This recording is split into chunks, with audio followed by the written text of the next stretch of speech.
반갑습니다. 8월 첫째 주 전도학교를 시작하도록 하겠습니다. 오늘 말씀은 우리 이번 주에 돌아오는 주에 성경학교가 있고 또 말씀 사경에 바이블 스쿨이 있어서 오늘 그거를 두고 같이 기도 제목을 좀 나누고 같이 우리 전 성도님들이 좀 마음을 담도록 그 말씀을 특별하게 나누려고 합니다.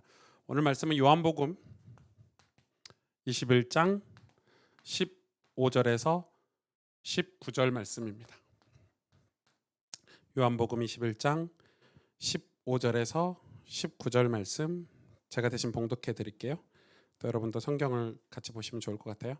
그들이 조밥 먹은 후에 예수께서 시몬 베드로에게 이르시되 요한의 아들 시몬아 내가 이 사람들보다 나를 더 사랑하느냐 하시니 이르되 주님 그러하나이다. 내가 주님을 사랑하는 줄 주님께서 아시나이다. 이르시되 내 어린 양을 먹이라 하시고 또 두 번째 이르시되 요한의 아들 시몬아 내가 나를 사랑하느냐 하시니 주님 그러하나이다. 내가 주님을 사랑하는 줄 주님께서 아시나이다.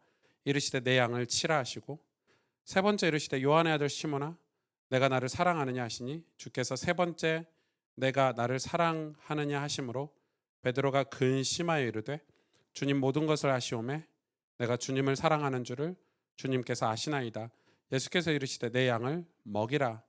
내가 진실로 진실로 내게 이르노니 내가 젊어서는 스스로 띠뛰고 원하는 곳으로 다녔거니와 늙어서는 내 팔을 벌리리니 남이 내게 띠띠우고 원하지 아니하는 곳으로 데려가리라. 이 말씀을 하심은 베드로가 어떠한 죽음으로 하나님께 영광 돌릴 것을 가리키심이로라. 이 말씀을 하시고 베드로에게 이르시되 나를 따르라 하시니 아멘. 네, 우리가 뭐 이렇게 여름 성경학교나 이럴 때마다 많이 나누는 또 교사들에게 뭐 교사 대학이라든지 이럴 때 많이 나누는 말씀이 이 본문 말씀인데 사실은 이 본문 말씀을 교사 대학 때 한다는 게 조금 이게 앞뒤가 맞지는 않아요. 이게 그런 의미라기보다는 이 베드로에게 하나님이 이 베드로의 신앙을 확인하는 그런 말씀이기 때문에 이게 뭘 내 어린 양을 먹이고 내 어린 양을 치고 내 어린 양을 또 먹이고 이런 데 포커스를 맞춰서 이 설교를 많이 활용을 하는데 꼭 그렇지는 않죠. 제가 이제 이 복음을 받고 저희 교단 특성상 막 성경을 많이 읽거나 또 성경을 해석하거나 또 성경을 또 성경 말씀을 깨닫거나 이런 게 강하진 않잖아요. 그러다 그렇게 자라다 보니까 늘 신앙이 어 뭐가 있었냐면 이 의구심이라고 해야 될까요? 의심이 아니죠. 어떤 이 질문, 이 퀘스천 같은 게 저한테는 진짜 많았어요. 그러니까 왜냐하면 신앙생활을 어떤 단체나 교회나 공동체 목적을 두고 신앙생활을 저는 해왔잖아요. 뭐 이거 해야 돼, 이걸 위해서 뭐 이런 게 많잖아요. 뭐 흔히 우리가 얘기하면 뭐 세계복음화를 위해서, 뭐 민족을 위해서, 뭐 몇천 명을 위해서, 뭐 몇백 개 지교회를 위해서 뭐 이런 목적들을 이런 어떤 목적들을 두고 신앙생활을 자꾸 하다 보니까 그거하고 하나님 말씀 성경과 너무 괴리가 많았어요 저는. 사실은 그러다 보니까 그게 틀렸다는 건 아니고 그거에 포커스를 맞추다 보니까 하나님 말씀에 뭘 못하냐면 포커스를 못 맞추는 거죠. 그러니까 하나님 말씀에 포커스를 맞추지 못하다 보니까 그런 목적들이 이 하나님 말씀과 이 일맥상통하지 않았을 때 오는 그런 갈등들, 괴리감들이 저한테는 굉장히 많았어요. 제가 지금 여러분 금요예배를 듣고 계시겠지만 제가 요한계시록이 이제 이 교회들에 관한 하나님의 그런 스타트 말씀이 끝나고 나면 본격적으로 비유, 뭐 상징, 또 종말론에 관한 예언들에 대한 말씀들이 나오는데 이 요한계시록을 제가 이 금요일 날 강의하기에는 시간이 굉장히 짧아요. 제 설교 시간이 한 2시간씩 있으면 요한계시록을 충분히 설명할 수 있을 것 같은데 뭐 금요 예배 때 한 40분, 요즘 좀 길게 해서 4, 50분 이렇게 설교를 하고 있는데 그 시간에 요한계시록 전체를 설명하는 게 굉장히 어려운데 이 요한계시록을 설명하기 위해서는 다니엘서도 봐야 되고 마태복음에 예언서가 있는 게 주로 다니엘서, 뭐 마태복음에 예수님 예언서 이런 걸 다 봐야 되고 거기에 나오는 숫자들을 이 해석하는 것들이 다 있거든요. 제가 왜 오늘 이야기를 하냐면 그런데 많은 그 요한계시록 해석서들을 제가 요즘 계속 읽다 보니까 제가 몇 가지 좀 느끼는 게 있어요.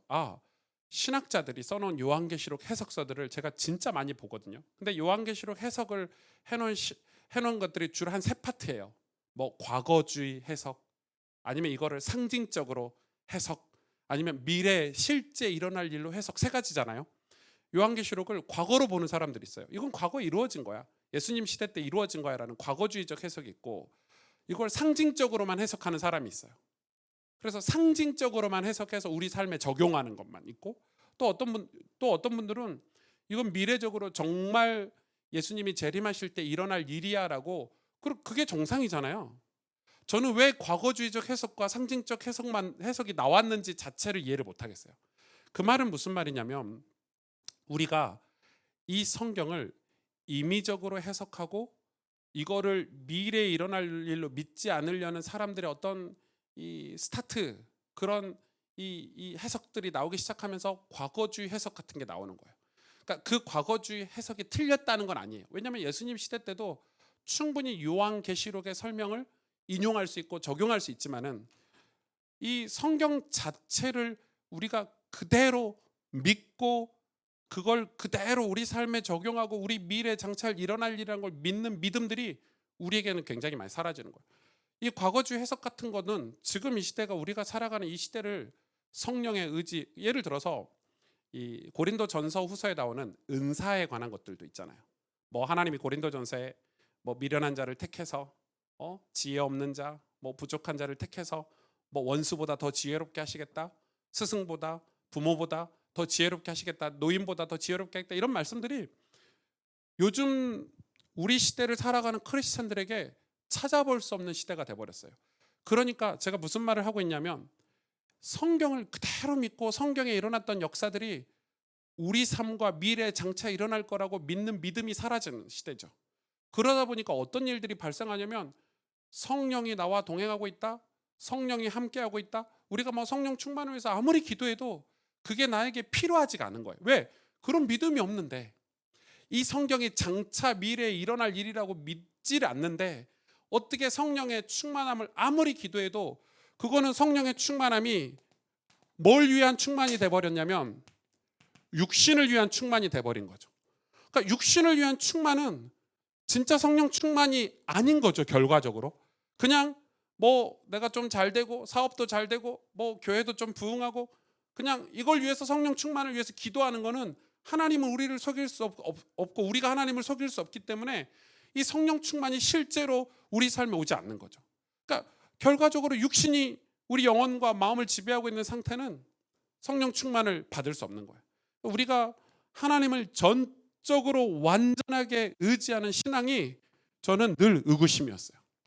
근데 이걸 제가 제 인생을 통해서 이걸 조금 경험했는데, 제가 이 신앙생활 처음 시작할 때 고등학교 때나 신학교 때는 주일날 설교를 듣잖아요. 저희 목사님 설교나 누구의 설교를 듣든 그 말씀이 막 쏙쏙 이해되고 마음에 들어왔어요. 저는 막 이해되고 마음이 들었는데 그 이해되고 마음에 막 들어온 거를 성경을 통해서 또 확인하는 습관을 꼭 들였거든요. 그게 누구의 도움인지는 모르겠지만, 그래서 제 성경책이 고등학교 때 신학교 때 제 성경책이 얼마나 달았는지 반질반질했어요. 학교에 가면, 고등학교 때도 학교에 가면 항상 제 가방에서 먼저 꺼내는 게 성경책이었거든요. 하루를 성경책을 늘 읽고 시작하는데 이게 성경을 읽다 보면은 이게 이해가 안 되는 게 너무 많아요. 이게 무슨 말인지 못 알아듣는 게 너무 많잖아요. 그러니까 목사님 설교를 또 기다려요. 근데 목사님 설교로 그게 채워지지 않을 때가 있어요. 그럴 때는 이제 물어보는 거죠. 교회에서는 제가 하도 질문이 많아가지고 막 저를 기피하시는 분들도 있었어요. 목사님 이게 뭐예요? 전도사님 이게 뭐예요? 야 그냥 믿어, 그만 질문해, 뭐 이런 분들도 있었거든요. 그러면 갑갑하니까 제가 금요예배 때 가면 저녁에 금요예배가 끝나고 설교가 끝나고 밤새 기도하던 때인데, 그때는 그거 깨달음 달라고 기도를 진짜 많이 했던 것 같아요. 하나님 저 진짜 믿고 싶고 알고 싶은데 너무 궁금하다고. 그런데 제가 목사가 되고 교만이라는 게 저한테 찾아오니까, 이게 저한테 교만은 사실 남들 볼 때는 그 교만이라고 느껴지지 않았을 것 같아요. 저는 뭐 외적으로 교만한 적은 없는데 마음이 교만한 거죠. 마음이 교만하다 이 말은 더 이상 하나님 말씀인 성경 이 진리를 탐구하지 않은 거예요. 그 말은 분명히 이야기했어요. 예수님이, 하나님도 얘기하셨고 예수님도 말씀하셨고 바울 사도도 얘기했어요. 너희가 하나님을 사랑하는 것은 말이 아니다는 거예요. 주의 말씀을 사랑하는 거랬어요. 그러니까 사랑은 율법이 반드시 동반돼야 돼요. 율법이 없는 사랑은 사랑이 아니에요. 우리나라는 일부 일처제 국가죠. 일부 일처제 국가에서 내 와이프를 놔두고 내가 다른 여자를, 뭐 술집에 가서 술집 여자가 너무 예뻐가지고 와 나는 이제부터 그 여자를 사랑하게 됐다. 그건 진짜 말도 안 되는 거죠. 그러니까 그런 일들이 계속 벌어지고 있는 거예요. 우리한테는 사랑이라는 단어가 책임이 없고 율법이 없고 어떤 규칙이 없으면 사랑은 말장난이 돼버리는 거예요. 불장난이 되는 거죠. 저도 그런 경험을 진짜 많이 했거든요. 사랑하는 감정인 줄 알았어요. 사랑은. 왜요? 전 연애할 때 너무 많은 이런저런 자매들을 이 여자도 괜찮은 것 같고 저 자매도 괜찮은 것 같고 저 자매도 괜찮은 것 같고 이런 거 우리가 총각 때 많이 겪잖아요. 그러니까 그런 것처럼, 그러나 사랑이라는 것은 진짜 율법이 담긴 거라고 성경은 얘기해요. 그래서 내 아버지를 사랑하느냐? 그러면 계명을 뭐 하라고요? 실천하라고 얘기하는 거예요. 그게 119편 10편 119편에 나와 있죠. 내가 주의 말씀을 읊조린다고요. 근데 그 말씀을 읊조리고 주님을 사랑하고 말씀을 사랑하는데 그게 얼마나 충만한지, 그것 때문에 내가 뭐가 된다고요? 내가 그것 때문에 다른 사람을 가르칠 수 있고 또 악에서 벗어날 수 있고 악을 분별할 수 있는 지혜를 말씀해서 준다는 거예요. 제가 왜 오늘 서론을 길게 얘기하냐면, 제가 근데 그런 신앙의 의구심들이 진짜 많았어요. 나는 분명히 하나님을 사랑하고 나는 분명히 목사인데 내 삶은 왜 죄를 향해서 가고 있을까? 내 마음은 왜 음란하거나 내 마음은 왜 자꾸 이런 죄를 향해서 계속 가고 있는 거예요, 한 발씩. 그런 게 주일날에는 교회 가고 설교하고 사역하는데 내 마음은, 내 육신은 죄를 향해서 가고 있는 거예요. 남들은 모르게 숨어서 가고 있는 거죠. 그런데 알고 보니까 내 마음이나 육신에 뭐가 없냐면 하나님을 정말 사랑하는, 이 하나님 말씀을 정말 내 삶과 말씀에 가지고 있지 않는 거예요. 그러니까 거짓인 거죠. 거짓 신앙인 거죠. 그래가지고 제가 왜 이런 게 많냐면, 우리는 진짜 거짓된 정보들, 뭐 거짓된 어떤 우리를 선동하려고 하는 선동가들. 여러분, 이게 이 나라의 어떤 언론이라든지 지도자라든지 이 얘기가 아니라 교회 안에도 이게 맞아요. 저는 왜 이야기를 하냐면, 목사님들이 거짓된 선동가가 되기도 해요. 왜 목사님들이 거짓된 선동가가 되냐고 얘기하냐면, 자기들이 이렇게 안 살아요. 제가 이렇게 말하면 좀 심하겠는데, 제가 목사님들이 이 신앙의 의구심과 질문, 다시 말해서 이 상태를 경험해보고 이거를 메꾸려고 하나님 말씀으로 이 괴리를 메꾸려는 삶을, 포커스를 여기다 두고 살지 않는 거예요. 그러니까 뭐라고 얘기하냐면, 여러분 제가 왜 이 설교를 왜 해야 되는지 모르겠지만은 뭐라고 얘기하냐면, 복음이니까 괜찮다. 야, 죄 지어도 괜찮아. 야, 주일날 예배 안 나와도 괜찮아. 뭐 이런 거 있죠. 야, 좀 야, 오목사 좀 야, 너 진짜 율법적이다 저한테 그러는데, 제가 율법적인 게 아니라 성경에 그렇게 말씀하고 있잖아요. 그래서 제가 요한계시록 그 책들, 뭐 수많은 이 주석가들 책 보고 엉터리 주석이 진짜 많은 거예요. 과거적 해석들은 다 엉터리예요, 사실은. 그러니까 이걸 안 믿는 거죠. 내 이성으로는 안 믿어지니까, 아, 이건 상징이야라고 내 생각에서 시작된 해석들. 뭐 유명한 해석자들이에요. 막 책이 이렇게 두꺼워요. 그래서 읽다 보면 이거 엉터리예요, 엉터리. 그러니까 본질이 어디서 출발하냐면, 이 성경 자체를 안 믿는 데서 출발하는 거예요. 에이, 설마 이런 일이 벌어지겠어? 그래서 해석을 다르게 해버려. 이거는 예수님 시대 때 약간 비슷한 일이 벌어졌네. 이건 상징적으로 해석하지. 우리 메시지 들으면 그런 거 있잖아요. 목사님이 설교하고 나면 우리끼리 포럼할 때 그러잖아요. 저거는 상징이고 의미고 우리는 지금 상황이 이렇잖아. 이런 것들. 엉터리죠. 해석 자체가 완전 엉터리예요. 그래가지고 이 다니엘서 9장의 말씀에 거기에 이레라는 단어가 나오거든요. 그게 이제 마태복음에 예수님이 거론하셨고 또 요한계시록에도 나와요. 그 숫자가. 그래 7 곱하기 몇7 해가지고 그 간극이 있니 없니 이런 걸로 해석이 완전 달라져요. 그래 세대주의자들은 이렇게 해석하고 과거주의자들은 이렇게. 앞으로 여러분 금요예배 때 이런 내용을 정확하게 배우실 거예요. 그래서 환란 전 재림이냐 환란 후 재림이냐 아니면 환란 때 중간에 3년 반 7년이니까 3년 반 사이에 재림이냐 이런 거를 이제 이 수많은 논쟁들인데 그건 논쟁이 필요가 없어요. 왜냐하면 성경 그대로 믿으면 돼요. 근데 성경을 왜 자기들 입장에서 해석하냐가 제가 지금 요한계시록을 여러분한테 설명하려고 하는 게 아니라 우리의 신앙의 본질을 찾자는 거예요. 성경을 믿어야지. 이게 안 믿기니까 우리가 성경을 공부하고 성령의 도우심을 달라고 기도하는 거지. 성경이 내 수준으로 안 믿어진다고 해서 다른 해석을 내놓더라니까요. 얼마나 중요한지 이게. 그러니까 성령 충만을 달라고 계속 기도하시는데 성령 충만이 될 수가 없어요. 왜? 육신으로 살고 있는데 육신에 쓰려고 성령 충만을 달려고 하는데 하나님은 속지 않아요. 목사님들의 아무리 목사여도 교회에도 속지 않는 거예요. 그래서 이런 거짓된 선동가라든지 거짓된 정보들이 계속 우리 성도들에게 전달이 되는 거예요. 우리 아이들에게 전달이 되는 거예요. 그러면 우리가 주일학교 사역을 할 때도 우리 전도사님들이 생각해 보세요.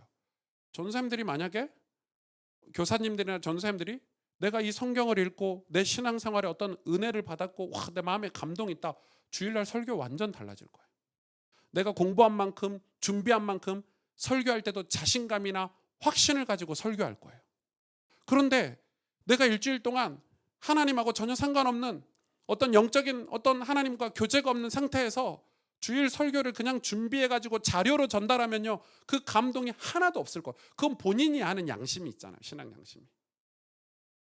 그러니까 목회자들이 공부를 안 하고 그 성령의 역사를 경험하지 않은 상태에서 그러면 목사님 질문이 있더라고요. 어떤 전사님이 저한테 오늘도 전화가 왔는데 목사님 그러면은 자기가 매주 그 성령의 역사를 경험해야 되냐고 저한테 물어보더라고요. 당연하죠. 근데 그 성령의 역사를 얼마나 잘못 배웠냐면 이 친구는 제가 현장에 나가서 전도할 시간이 없는데요. 딱 이러더라고요. 아니 무슨 성령의 역사를 현장에 나가서 전도해야만 겪냐고. 우리는 그렇게 배웠다는 거예요. 누구라도 한 명 영접시켜야 그게 충만한 이런 식으로 배운 거. 엉터리죠. 여러분 고린도전서 읽으면 하나님의 은사에 대해서 나와요. 첫 번째 은사는 선지자에게요. 그죠? 두 번째 은사에는 교사에게요. 그리고 각양각상의 은사들을 하나님 우리에게 주신대요. 근데 그 은사들을 우리에게 주시는데 뭐가 없으면 쓸모가 없다고요? 사랑이 없으면 울리는 꽹과리에 같다고 이 고린도 전서죠. 13장에 그렇게 연결이 돼요. 은사 얘기를 하시면서 사랑 얘기를 하시거든요. 그러니까 하나님을 사랑하는데 우리가 어떤 전도라는 행위나 어떤 어딨어? 이런 육신적인 뭔가에 딱 걸려 거짓된 선동가들 아닙니까 다? 성경을 있는 그대로 믿지 않는 거예요. 성경을 있는 그대로 은사를 주시겠다 하셨는데 우리에게 방언을 주시겠다 하셨는데 방언이 필요 없다 어떤 목사들은. 저는 아니라고 생각해요.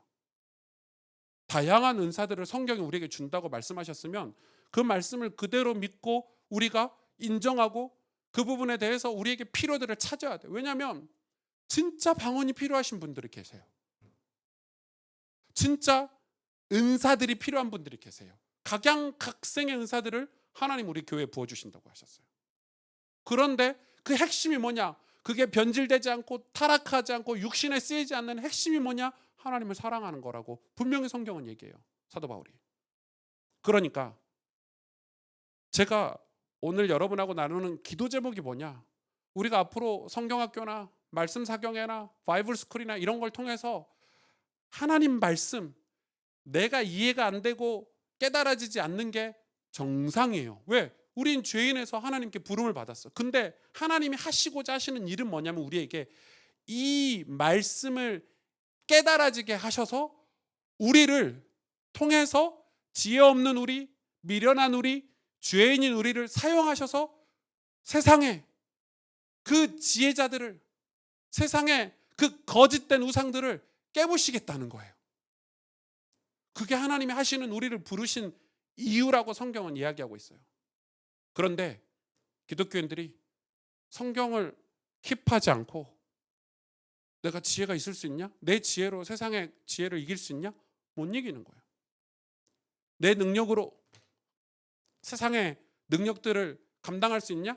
못하는 거예요. 우리가 복음을 전파하는데 우리가 예수 그리스도를 복음을 전파해서 사람들을 영접시키는 그게 아니고 우리가 정말 진리라는 걸 전하기 위해서는 어떻게 해야 되냐면 내가 하나님 말씀이 충만해져야 되는 거예요.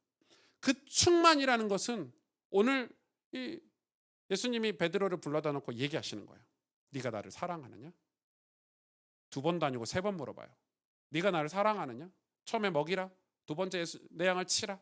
근데 뭐 먹이는 거나 치는 거나 다 같은 거예요. 거기에 포커스를 맞추면 안 돼요. 3번째 또 물어보시죠. 네가 나를 사랑하느냐? 그랬더니 베드로가 약간의 고민을 하죠. 이건 무슨 의미예요? 자, 우리가 하나님을 사랑하는 것에서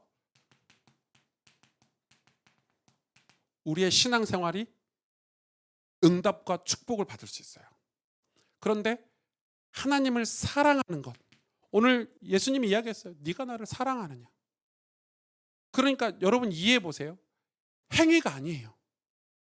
우리는 성경을 매일 몇 장씩 읽어야 된다는 행위라고 해석을 하지만은 사실은 성경을 몇 장씩 읽어야 되는 행위가 아니에요. 제가 아는 어떤 분은 성경을 하루에 한 권씩 읽어요. 그러면 그분이 사업을 못하냐? 돈을 못 버냐? 가정을 충실하지 않냐? 그렇지 않아요. 사업도 성공하셨고 가정도 성공하신 분인데 어떻게 성경을 하루에 한 권씩 읽냐? 한 장이 아니고 한 권, 요한복음, 마태복음 그럴 시간이 있으시냐고 제가 물어봤어요. 왜냐하면 저도 그렇게는 못 해봤기 때문에. 그런데 그런 시기가 있는 거죠. 제가 신학교 때 그렇게 했거든요. 너무너무 궁금하대요. 너무너무 하나님이 알고 싶고 하나님을 사랑하는 주체할 수 없는 그 감정이 너무 크대요. 그래서 도대체 하나님을 사랑하고 싶은데 어떻게 해야 될지 모르는데 목사님이 그러는 거예요. 또 제 방송을 보고 그랬다는 거예요. 아, 성경을 읽으면 되겠구나. 그래서 하루에 한 권씩 지금 읽고 있대요. 근데 제가 그랬어요. 그거 얼마 못 가긴 할 건데 지금 할 수 있을 때 열심히 하세요. 그랬어요. 근데 그게 진짜예요. 하나님을 사랑해야 돼요. 사랑하면 여러분 율법은 율법 같지가 않아요. 하나님 사랑이 없으니까 율법이 힘든 거예요. 이것도 지켜야 되고 저것도 지켜야 되고 성경도 읽어야 되고 기도도 해야 되고 이러는 거예요. 근데 사랑하면 율법은 율법이 아니에요. 율법은 이 시편 119편에 보면 달콤한 거예요. 행복한 거예요. 왜? 사랑하기 때문에. 하나님을 사랑하기 때문에 율법이 나에게 너무너무 달콤한 거예요. 다윗이 그렇게 고백했잖아요. 꿀송이보다 이 말씀이 여호와의 말씀이 더 달다고. 그런데 우리에게는 지금 뭐가 없냐면 제가 왜 서론에 이런 얘기를 했냐면 이 사랑이 부재한 거예요. 뭘 사랑해야 돼요? 하나님 사랑이 부재한 거예요. 우리 교회에서 자꾸 이웃사랑, 영혼사랑 강조하는데 저는 틀렸다고 봐요. 그게 그 자체가 틀린 건 아니죠. 이웃사랑 해야 돼요. 영혼사랑해서 전도해야 돼요. 너무 전도 하다가 포커스를 하나님께 두는 걸 잃어버린 거예요. 전도를 위해서 무슨 짓이라도 다 할 거야. 이런 식이에요. 여러분 전도를 위해서 무슨 짓이라도 다 하는 거 인간의 욕심이잖아요. 교회가 부흥하기 위해서 무슨 짓이라도 다 하는 거 그거 틀린 거예요.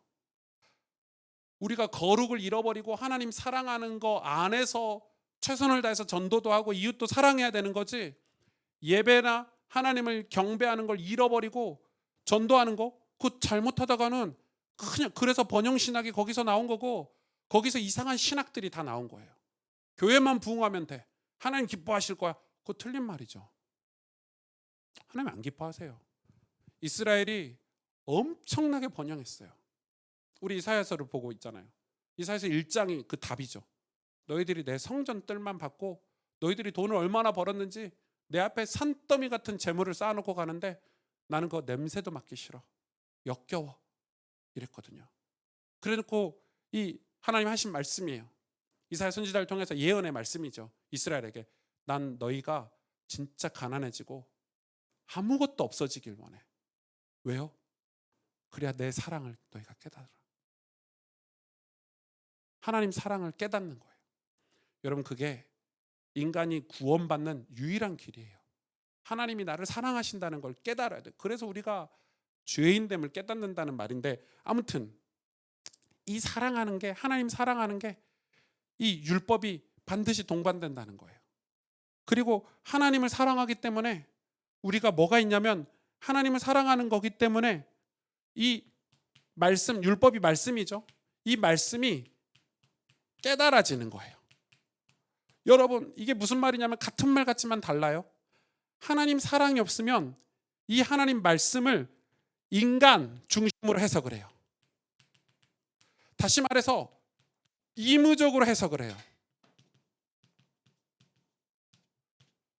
이게 얼마나 무서운 건지 목회자들이나 교수들이 잘 모른단 말이에요.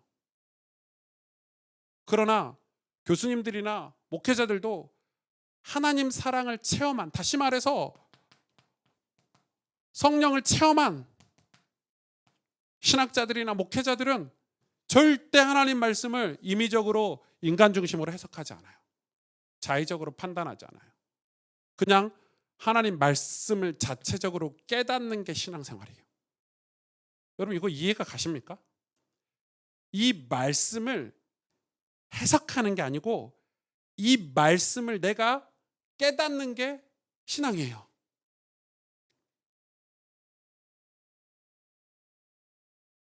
이게 이해가 돼야 되는데 이 말씀을 해석해 놓은 수많은 책들을 보고 이해하는 게 신앙이 아니라 이 하나님이 우리에게 주신 이 하나님의 언어인 성경 말씀을 성령을 통해서 우리가 깨닫는 게 신앙이에요.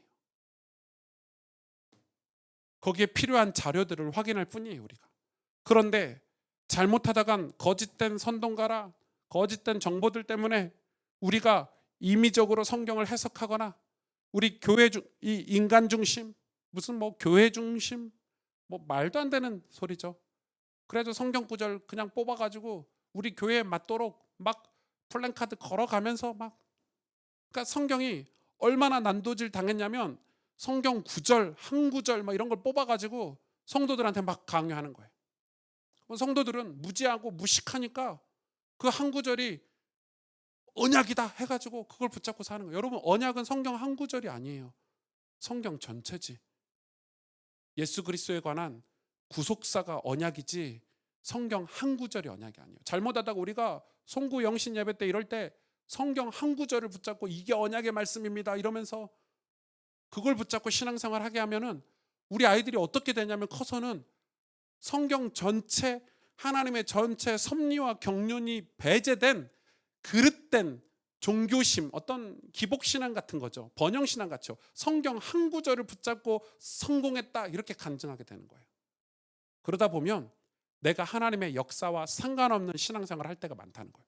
그래서 지금 우리가 해야 될 거는 하나님 말씀을 깨닫는 거에 진짜 중요한 거예요. 그러니까 하나님을 사랑하는 게 없으면 이 여기까지 가질 못해요. 이게 굉장히 중요한데 그래서 우리에게 뭐가 필요하냐면 성경은 우리에게 기도를 가르쳐요.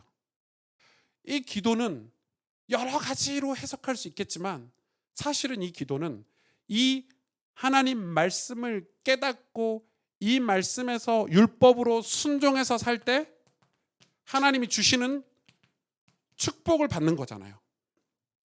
이 축복이 우리가 생각하는 축복과 다를 수 있지만 시편 119편 말씀처럼 이 율법을 즐거워하고 이 율법에 순종하고 순종했을 때 하나님이 주시는 우리에게 맡겨진 사명을 감당하게 하시는 그게 뭐 천국일 수도 있겠고 사명일 수도 있겠고 이런 하나님이 우리에게 주시는 어떤 기업일 수도 있겠고 이런 순종했을 때 주시는 거를 얻기 위한 게 바로 강구예요. 강구.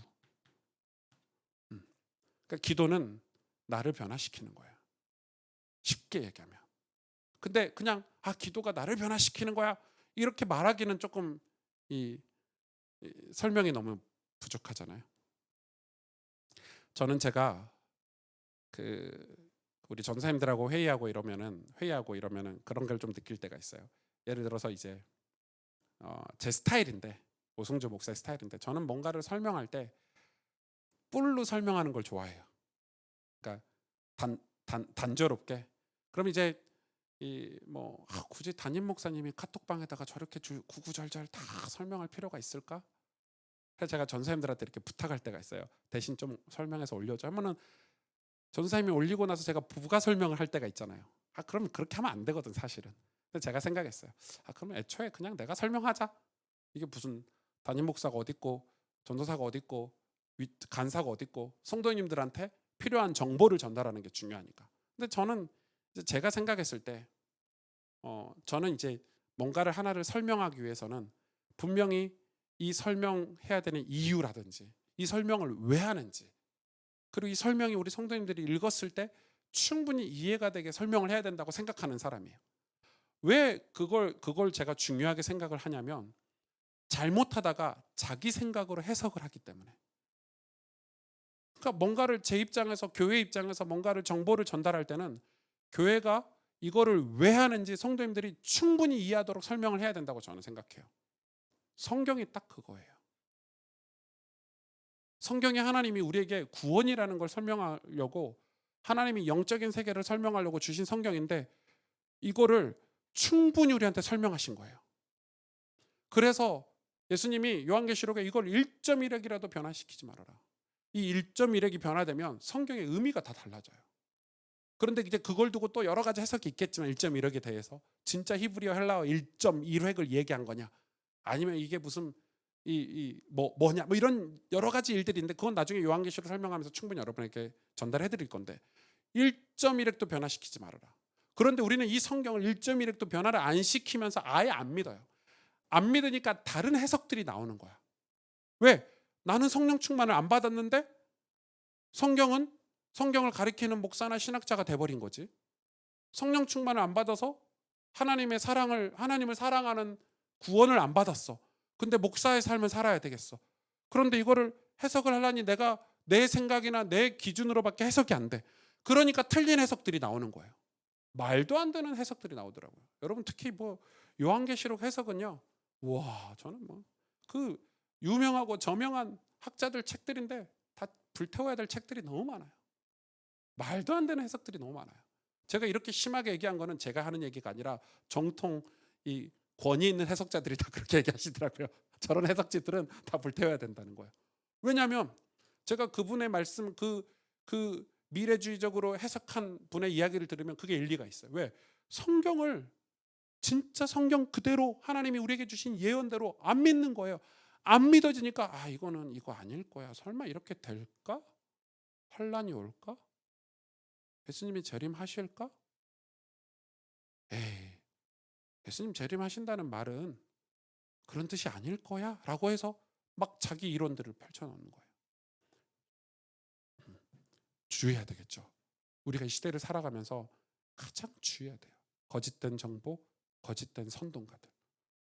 이게 왜 나오죠?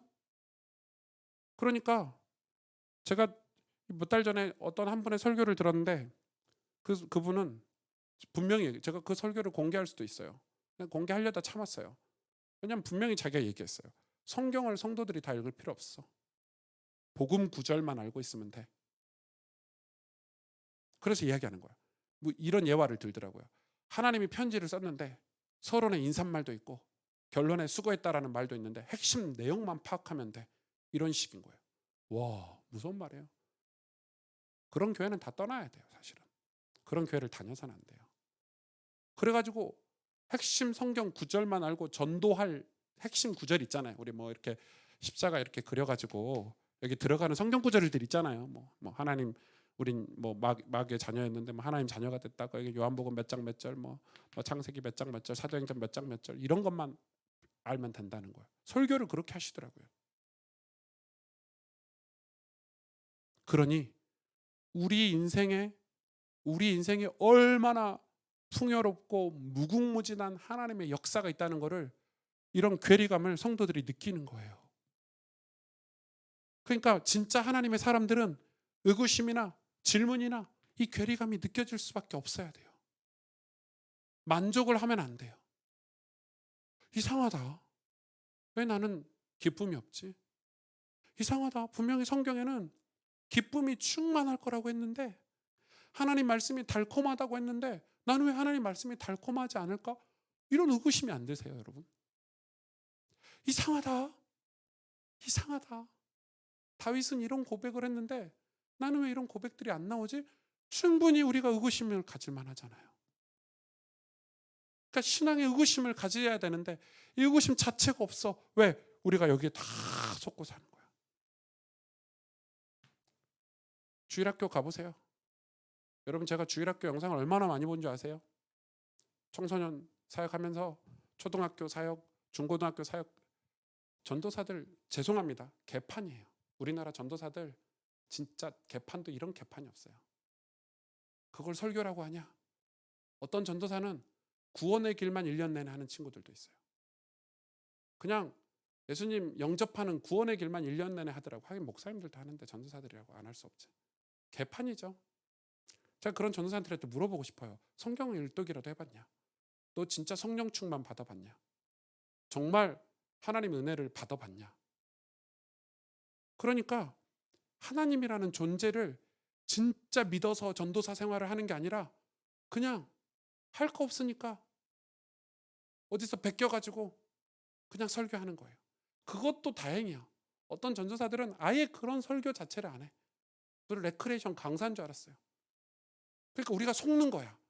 애들은 설교를 못 들을 거라고 아예 인지가 돼 있어. 왜? 자기 수준이 그래. 성령을 안 믿어. 성경에 분명히 얘기했거든요.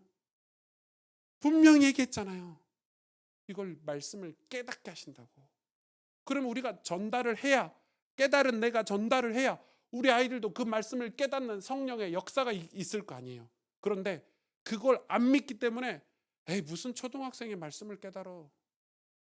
무슨 청소년 애들이 말씀을 깨달아. 우리 청소년 애들은 맨날 핸드폰만 보고 영화만 보고 애들이 은혜 못 받아요 라고 믿어버리는 거죠. 그래서 뜨겁게 기도하지 않고 영적으로 마귀와 싸우지 않고 그 문화와 싸우지 않고 그냥 사역을 그냥 해요. 그러니 당연히 아이들이 변화가 없지. 그리고 지삼도 변화가 없고 전도사들도 삶이 거룩하지 않으니까 그걸 믿지 않는 거예요. 제가 오늘 이 기도 제목은 굉장히 중요해요. 우리가 앞으로 진짜 성령의 역사를, 하나님을 사랑하는 이 본질을 회복하면 우리는 이런 역사들을 경험하게 될 거예요. 이거를 해야 된다, 말아야 된다, 말도 안 나올 거예요. 왜냐하면 하나님 사랑하면 이걸 관심을 가게 돼 있고 이걸 하게 돼 있어요. 그럼 궁금한 거예요. 제가 이런 데 관심 없으면 하나님 사랑 안 하는 겁니까? 그럴 확률이 굉장히 높죠. 저도 그랬으니까.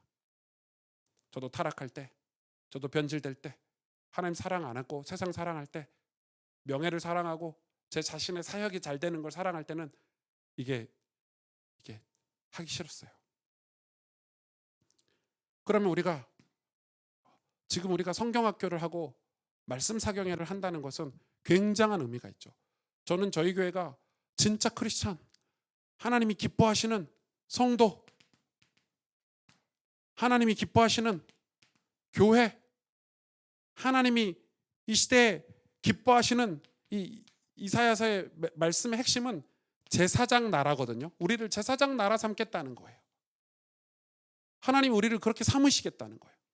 그러니까 이 성도와 교회 제사장이 되기 위해서 구별된 하나님의 공동체가 되기 위해서 우리 개인이 하나님께 구원받은 구별된 하나님의 거룩한 백성이 되기 위해서 우리 교회는 이 도전을 해야 돼요. 우리의 목적은 어떤 이게 돼서 뭐가 따로 해야지가 아니에요. 어차피 여러분 요한계시록 해석을 통해서 들을 테지만 여러분 하나님이 우리가 이방 민족이거든요. 영적으로는 우리가 이 아브라함의 후손이라고 하지만은 육신적으로는 우리는 이방인이에요. 누가 하나님이 택한 백성이냐면 유대인들이에요. 그래서 많은 선교학자들이나 신학자들이 유대인들이 나중에는 세계복음화를 할 거래요. 그게 시간표래요. 그래서 지금 유대인 사회에서 일어나고 있는 변화들을 봤을 때 그 징조들이 있어요. 그리고 요한계시록을 해석해 보면 하나님이 유대인 민족, 하나님이 택한 진짜 유대인 민족을 통한 하나님의 계획도 있어요. 좀 아쉬워요. 나는 유대인이 아니니까. 그러나 그걸 믿어요. 왜? 하나님이 아브라함을 택하셔서 유대인 민족을 통해서 하시는 일이 있다니까요. 그럼 우리는 이방인으로서 우리가 이방인이 복을 받는 거예요. 유대인들 때문에. 그런데 그런 성경 말씀들을 우리가 나중에 다 살펴보겠지만은 하나님이 하시는 구속사가 있단 말이에요. 하나님이 지금 인류를 통해서 구원하시고자 하시는, 우리 인간들을 구원하시고자 하시는 하나님의 역사가 있는데 그거는 우리 일이 아니에요.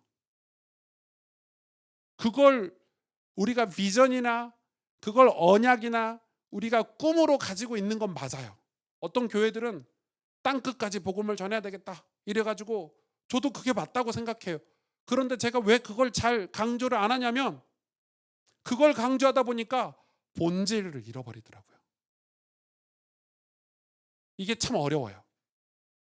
저희 교회가, 제 모교회가 박이성 목사님이 얼마나 뜨거운 분이냐면 진짜 뜨거운 분이세요. 하나님 사랑을 너무 하셨어요. 그래가지고 365일 새벽 기도를 하셨고 금요일 밤마다 집에 들어가지 않으셨어요. 저는 그게 맞다고 봐요. 집에 들어가지 않는 게 맞고 360 새벽 기도 하는 게 맞다는 게 아니라 그 하나님을 향한 그 예배와 기도, 그 성령 충만이 맞다고 봐요. 세계복음화는 그러면 성도들이 생각했을 때 우리는 네팔도 못 가고 아프리카도 못 가고 남미도 못 가고 마치 그런 나라에 가서 지교회를 세우고 선교사가 되는 것만 세계복음화라고 생각하게 되는 거예요. 그러면 우리 삶에서는요, 거룩과 너무 동떨어진 삶을 살아요. 이해가 되세요? 이걸 잃어버렸기 때문에 그 목적에서 멀어지는 사람들은 그냥 포기하고 살더라는 거예요. 아니잖아요. 우리가 진짜 추구하고 살아야 될 것은 하나님 사랑하는 거예요. 내 삶이 하나님의 말씀으로 깨달아지고 변화되어지고 새로워지는 거예요. 그래야지만이 그것들이 합력하고 선을 이루는 거가 하나님 나라고, 우리는 이게 목적이어야 돼요. 그래서 이 거룩이 신앙의 목표여야 돼요. 목사님, 우리가 어떻게 거룩해질 수 있어요? 있어요. 성경은 분명히 얘기해요. 하나님 말씀과 기도로 거룩하여집니다. 하나님 말씀과 기도로 거룩해질 수 있대요. 이 거룩은 내가 도덕적으로 스스로 거룩해지는 게 아니라 하나님의 것으로 채워지는 거예요. 그러면 하나님의 것으로 채워진다는 게 뭐예요? 다시 또 원점으로 돌아가죠. 하나님의 것을 우리에게 뭘로 주셨어요? 성경이에요. 그리고 성령이에요. 그걸 복음이라 그러잖아요. 그래서 저는 복음이란 단어를 잘 안 쓰는 게, 복음이란 단어가 본질이 아니에요. 복음은 복된 소식이에요. 근데 그 복된 소식이 뭐다는 걸 우리는 성도들이 가르쳐야 돼요. 그게 예수 그리스도잖아요. 그러니까 하나님의 것으로 채워가야 돼요, 우리 인생을. 그러면 보세요. 우리가 주일학교에서 성경학교를 했을 때 우리 아이들 나이의 연령대들이 있을 거예요. 이 연령대에 맞게 우리 아이들을 이 성경을 평생 가까이 하고 이 말씀을 즐거워하고 채워갈 수 있도록 우리가 기본 지식을 깔아주기도 해야 되고, 그 성령의 역사를 경험하게 해줘야 되고, 수련회를 통해서, 그리고 우리가 매주 예배를 통해서 그 말씀들을 성실하게 가르쳐야 돼요. 이런 것들이 쌓여가야 돼요. 나중에 어른이 돼서는, 청년이 돼서는 이 말씀을 사랑하고 이 말씀대로 살려고 죄와 싸워야 되고, 이 말씀으로 죄와 싸워서 승리한 사람들이 다른 사람을 또 가르치는 성경 교사들이 이렇게 되는 거예요. 인생은 이렇게 성경으로 채워지는 거예요. 이걸 충만이라고 하는 거예요. 제가 이게 성경이 딱 깨달아지는데, 저는 충만을 막 이 아침에 일어나가지고 오늘 성령 충만하게 해주세요 해서 그 오늘 뭐 성경 한 구절 읽고 그 구절이 내 마음속에 담겨가지고 우린 충만이라고 배웠잖아요. 그게 아니더라고요. 그렇게 충만해질 수가 없어요. 그거는 우리 아이들이 유치원 때부터 교육을 받아가지고 중학교, 고등학교, 대학교를 가서 내가 성숙한 어른이 되어야 충만한 건데 그걸 안 배우고 애들이 그런 과정 없이 그냥 뭔가 이 뭐 손에 이렇게 뭔가를 쥐어주는 걸 충만이라고 우리가 잘못 가르치는 거예요. 이해를 해야 돼요. 운전을 잘하려면 운전면허 학원에 등록하고 끝난다고 해서 운전을 잘하지 않아요. 자동차를 이해해야 되고 우리나라 도로 시스템을 이해해야 되고 운전을 통해서 겪어봐야 돼요. 그래서 처음에는 초보 때는 운전이 막 두려워가지고 이렇게 막 이렇게 해요. 왜? 운전이 익숙하지가 않은 거예요. 그런데 운전을 누군가의 도움을 받고 또 운전을 하다 보고 시행착오를 겪어서 나중에 운전이 탁 충만해질 때가 있어요. 아, 이제 운전 쉬워. 이제는 주변 상황이 두렵지가 않아. 그거를 충만이라고 하는 거예요. 거룩은 우리 인생의 평생에 걸쳐서 운전도 그러는데 하나님 것이 채워지는 게 어떻게 단기간에 수련회 한번 갔다 왔다고 해서 될 일입니까? 성경 일독한다고 될 일이 아니잖아요. 그러면 우리가 이 유대인들이 이걸 너무 잘하는 거예요. 토라 교육이라든지 탈무드 교육이라든지 걔네들이 하고 있는 성경 교육을 우리가 배워야 되는 게 뭐냐면 이걸 체계적으로 시스템화했어요. 근데 우리가 체계적으로 시스템화했다는 게 핵심이 아니에요. 왜? 유대인들은 하나님을 사랑해요. 자기 민족보다 더 사랑하고 자기 가족보다 더 하나님을 사랑해요. 하나님을 사랑하기 때문에 그런 시스템이라는 게 나온 거예요.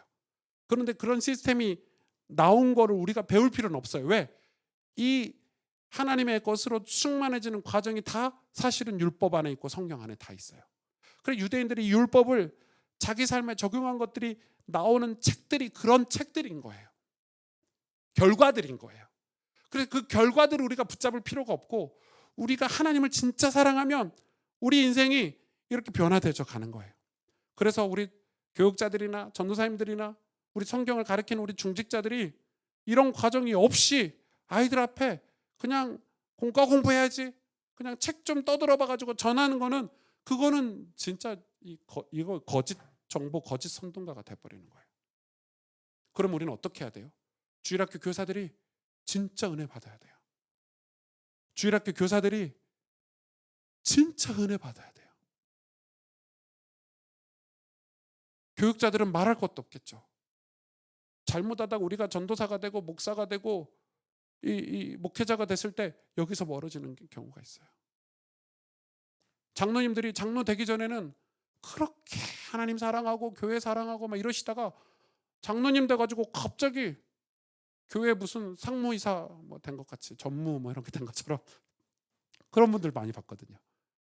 그러니까 갑자기 그전에는 막 애들도 막 사랑해 주시고 교회 청소도 해 주시고 이러던 분이 장로가 되고 갑자기 뒷짐지고 어디 똑바로 하나 돌아다니시는 분들 봤어요.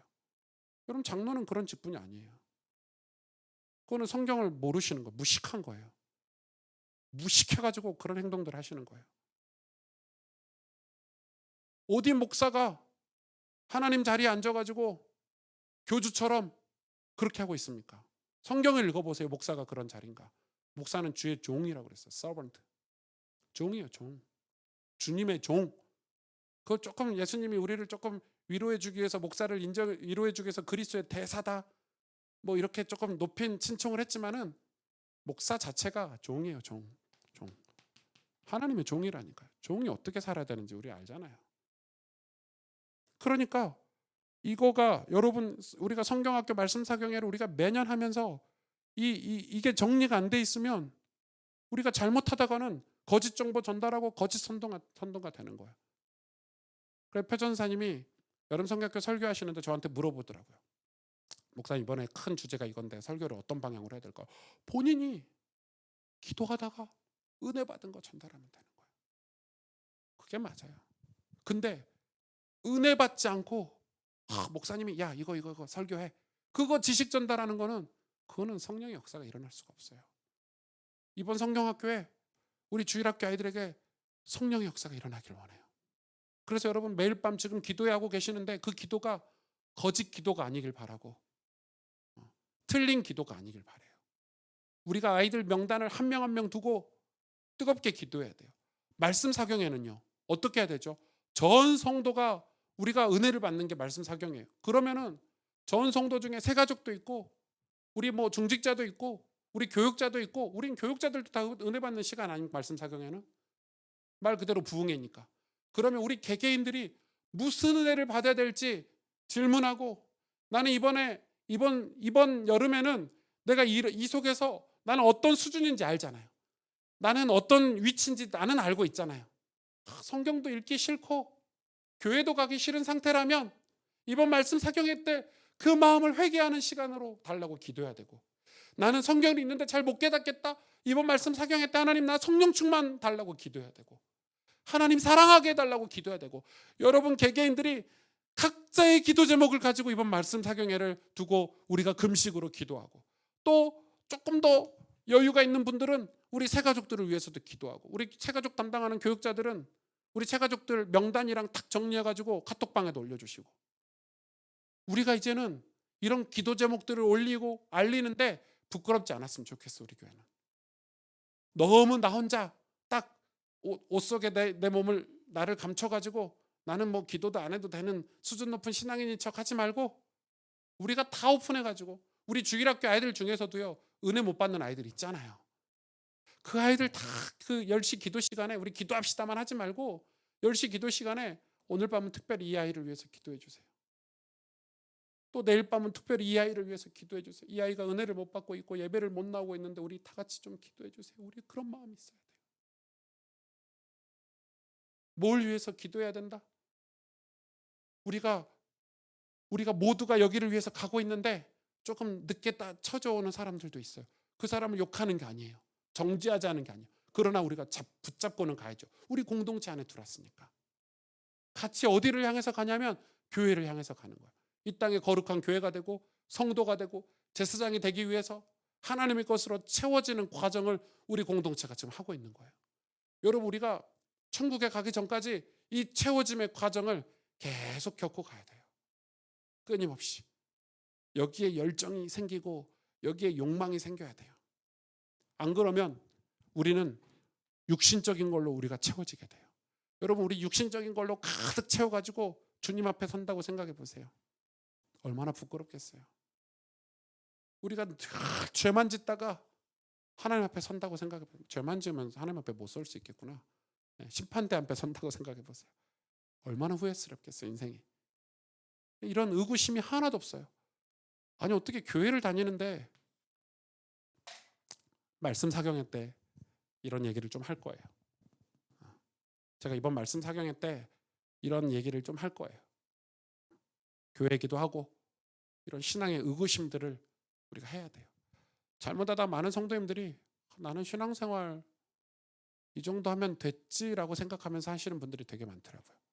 진짜 성경 안 읽는 거지. 성경을 왜 안 읽냐면 성경을 읽으면 내 신앙생활이 들통나거든. 아예 덮고 살아. 덮고 살면 마치 타조가 자기를 잡아먹으러 사자와 곰 뭐 이런 것들이 오는데 머리만 땅에 딱 박고 있는 거하고 같은 거예요. 머리만 땅에 박고 있으면 안전하다고 생각하는 거야. 몸은 다 드러나 있는데. 타조가 그러잖아요. 그래서 타조들이 미련하게 다 잡아먹인대요. 다 잡혀먹는데 왜? 머리만 숨으면은 나만 안 보면은 괜찮다고 생각하는 거야. 타조가 그러잖아요. 내 눈으로만 보지 않으면 괜찮다고 생각. 남들 다 보고 있는데 하나님이 보고 계시는데. 신앙은 나만 안 보면 된다고 생각하는데 나만 괜찮다고 하면 된다는데 타조같이 신앙생활 하는 거예요. 여러분, 이게 너무 중요하죠. 그래서 이번 성경학교는 우리 신앙생활에 유익한 성경학교가 될 거예요. 우리 아이들이 앞으로 신앙생활을 해가는데 굉장히 유익한 시간이 될 거예요. 여러분, 우리가 신앙생활을 잘하기 위해서 주일학교도 하는 거고 신앙생활 잘하기 위해서 교회는 프로그램을 하는 거예요. 근데 이게 프로그램이 아니라 제가 오늘 드리는 말씀은 우리가 프로그램을 하지 말자는 거예요. 잘못하다가 프로그램으로 해가지고 우리가 진짜 하나님을 사랑하는 걸 놓쳐버리면 다 놓칠 수 있기 때문에 오늘 전도학교를 녹화해서 여러분한테 전달하지만은 이제 성경학교는 일주일 남았고 또 말씀 사경에는 한 2주 남았고 바이블스쿨은 한 4주 남았거든요. 이번 여름에 코로나 때문에 우리가 뭐 잠깐 모이기도 하고 못 모이기도 하고 온라인으로 했다가 모여서 했다가 막 이런 변동이 굉장히 많지만 그거 구애받지 마시고 온라인으로 하면 온라인에 집중하시면 되고 모일 수 있을 때는 쫙 모이시면 돼요. 우리가 그런 거 환경에 신경 쓰다가 본질을 놓칠 수 있거든요. 우리의 집중은 하나님께 집중하는 거기 때문에 하나님이 은혜 주실 거예요. 반드시 역사하실 거예요. 그런 믿음으로 매년 우리가 하나님 앞에 나아가야 돼요. 이번 이 여름 성경학교를 두고 특별히 기도해 주시고 말씀 사경회를 두고는 전 성도가 제가 여름 성경학교 끝나고 그 일주일간 금식 선포할 거예요. 전 성도가 우리 다 금식하자. 다이어트 하시는 분은 좋아하시겠지만 다이어트 못 하시는 분은 괴롭겠지. 그래도 해야 돼요. 제일 힘든 시간 금식하자. 아침 먹기 힘들면 아침 금식하고 저녁을 굶기 힘들면 저녁 금식하자. 우리 쉬운 거 금식하지 말고 아침엔 원래 안 먹어야 하고 그걸 금식이라 하지 말고 일주일 7일 동안 말씀 사경의 주간에 전 성도가 일주일 하나님 앞에 올 금식하자. 진짜 기도하자. 하나님 이번에 저 은혜 받고 싶어요. 저 진짜 하나님 말씀 깨닫고 싶어요. 말씀 못 깨달으면 우리가 구원을 못 받는데요. 내가 자의적으로 임의적으로 해석하는 것은 구원받는 게 아니에요. 하나님 말씀 그 본질 자체를 깨달을 수 있도록 성령께서 은혜 달라고 우리가 기도해야 되겠죠. 같이 기도합시다. 이번 여름 성경학교를 두고 또 말씀 사경회와 바이블 스쿨을 두고 이번 여름에 하나님 정말 우리가 내 영혼이 내 삶이 하나님의 것으로 채워지는 시간 이번 여름에도 하나님 저를 채워주세요. 하나님 우리를 거룩하게 우리를 제사장 나라로 바꿔가신 하나님 우리가 이번 여름에도 하나님의 것으로 채워지고 내 안에 죄들이 사라지고 내 안에 어떤 욕망들이 거짓된 정보들이 사라지고 하나님의 말씀으로 채워지는 은혜의 시간 되게 해달라고 여러분 시간 같이 합심으로 기도하겠습니다. 하나님 감사합니다. 주님 은혜를 주시고 성령으로 역사해 주시길 원합니다. 하나님 우리가 정말로 하나님의 것으로 하나님의 능력으로 채워지는 시간 되길 원합니다. 하나님 우리 교회 모든 주일학교 아이들이 이번 여름 성경학교 때 하나님의 것으로 채워지는 시간 되길 원합니다. 우리 말씀 사경회를 통해서 전 성도들이 하나님의 것 말씀으로 하나님 말씀을 깨닫는 은혜로 채워지는 시간이 되길 원합니다. 하나님 우리가 희망이 없고 소망이 없는 게 아니라 우리를 변화시키시겠다고 우리를 사용하시겠다고 약속하신 하나님 우리를 포기하지 않으시는 하나님 앞에 하나님 사랑을 깨닫고 하나님 사랑합니다라고 고백할 수 있는 우리 신앙생활이 되길 원합니다. 그래서 우리에게 주어진 모든 것들을 감당할 수 있도록 축복하시고 인도하여 주옵소서. 하나님 아버지 이 전도학교를 통해서 이번 여름에 주실 은혜들을 소망하고 기대하게 하신 하나님 감사합니다. 전 성도님들이 우리 자녀들을 위해서 기도하게 하시고 우리 자신들을 위해서 기도하게 하시되 이번 여름에 신앙생활이 회복되어질 수 있도록 하나님 사랑하는 것들이 회복되어질 수 있도록 하나님 축복하여 주시기를 원합니다. 이를 준비하는 모든 교육자들과 사역자들을 축복하여 주시고 하나님 우리가 많은 것 준비하겠지만 진짜 준비해야 될 성령의 역사를 기대하고 하나님의 역사를 기대하고 소망하는 기도를 준비하게 하시며 그 준비 가운데 우리가 먼저 변화되어지고 체험하고 경험하고 은혜 받아서 우리 아이들 앞에 서게 하시고 우리 성도들과 함께 이 은혜를 나누는 복된 집회들이 될 수 있도록 하나님 은혜를 베풀어 주옵소서. 하나님께서 함께 하실 줄 믿고 감사를 드리며 구주 예수 그리스도의 이름으로 기도하였습니다. 아멘.